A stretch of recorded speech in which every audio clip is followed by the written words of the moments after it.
Hello friends, welcome back. तो अब हम HTML की सीरीज़ शुरू करने जा रहे हैं। तो मैं पूरी कोशिश करूंगा कि मैं हर एक टैग और हर एक चीज़ HTML की आपको अच्छी तरह से एक्सप्लेन कर सकूं। तो चलिए इस वीडियो में आपको HTML का पूरा ग्लोबल स्ट्रक्चर बनाने सिखाने जा रहा हूं। तो चलिए स्टार्ट करते हैं। सबसे पहले तो हमारी index.html की फ़ाइल बना लेते हैं।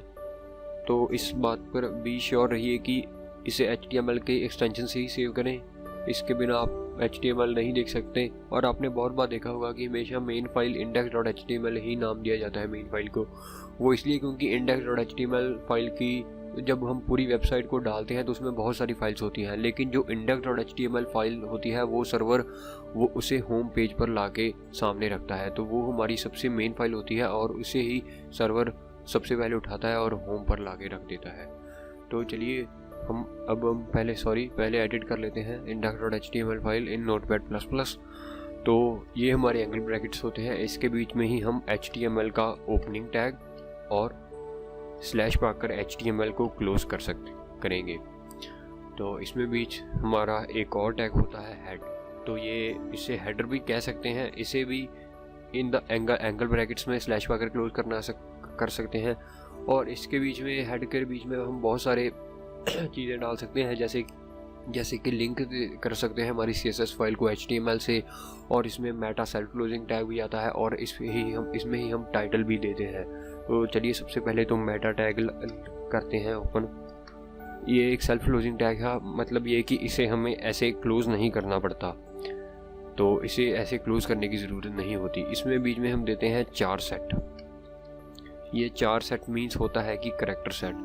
तो इसे आप हमेशा हर वेबसाइट बनाते समय आप इसे UTF-8 ही करेंगे। अगर और कोई करेंगे तो उसका आपके पास रीज़न होगा कि मैंने क्यों ऐसा किया है। तो इसके बीच में हम टाइटल देते हैं। तो हमेशा किसी भी टैग को क्लोज करना ना भूलें, क्लोज करते हैं एंगल ब्रैकेट्स में बीच में स्लैश पाके। तो टाइटल दे देते हैं। सबसे पहले तो मैं आपको वैसे ही दिखाता हूँ, इसे ओपन कर लीजिए। तो आप देख सकते हैं कि इसका डिफ़ॉल्टली जो है वो index.html है। तो अगर हम टाइटल के बीच में कर देते हैं जैसे कि माई पेज, सेव कीजिए, switch back browser and refresh, तो अब आप देख सकते हैं कि टाइटल हमारा चेंज हो गया माई पेज।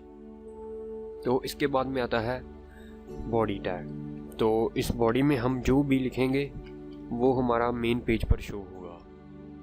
तो चलिए बॉडी को थोड़ा नीचे कर सकते हैं। तो लाइक अगर इसमें हम कुछ भी लिखें तो वो हमारा शो होगा। लाइक जैसे कुछ भी लिख देता हूँ, this is my first page.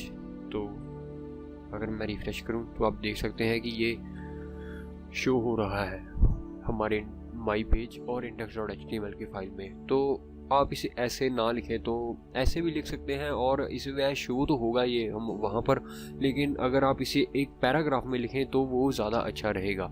तो पैराग्राफ छोड़कर मैं आपको सबसे पहले एक नया टैग से इंट्रोड्यूस कराने जा रहा हूँ, वो है डिव टैग।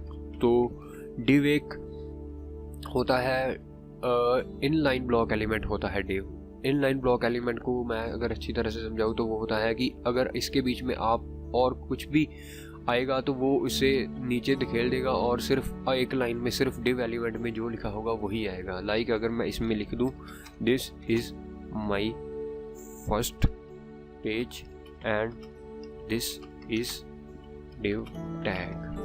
तो अगर इसे सेव कीजिए,